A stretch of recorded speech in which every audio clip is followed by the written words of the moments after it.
win in the primary, which means you can be crazy as a bedbug, talk to only people that look and think just like you, and win.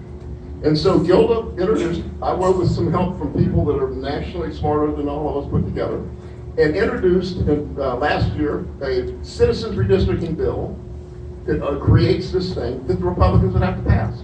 That's not going to happen. We also introduced an amendment saying that you're going to put on the ballot in November 2020 an amendment that all of us get to vote on to say the citizens should draw the lines, that the politicians should not pick the voters get to pick the politician. Makes sense to everybody. The university did a survey for us, $3,500 survey, that came back with 63.5% of the Republicans agree that politicians shouldn't draw their lines. It's a winning issue with everybody except incumbents, including a lot of Democrats.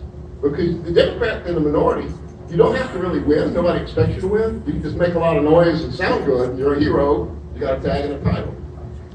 It's up to us. And so how are we going to get it on the ballot is the issue. And what we're working on, and it may take a while, is a county level petition. As a state, we can't put something on the ballot. In Charleston County, and I know Charleston and Columbia because we've counted the heads, about 35,000 names.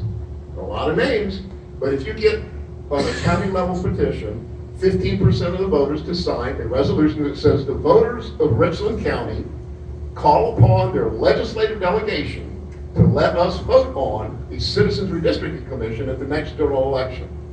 The county council shall, not may, shall adopt it. The only time this has been used is in school bond issues, money for library, y'all voted on this thing.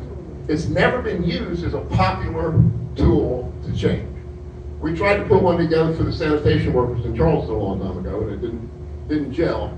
But this is something, it's going to take a movement. It may take a while. Now, you'll remember how long it took for people of color to get to vote, and how long it took for women to get to vote. Women weren't even on juries in South Carolina until 1969.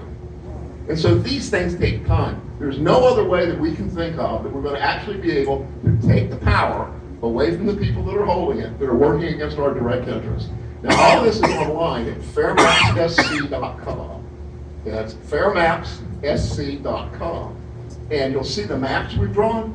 If you do what we're talking about and make competitive elections where the winner only wins by 10% or less, only 17 people in the last 170 won with 10% or less.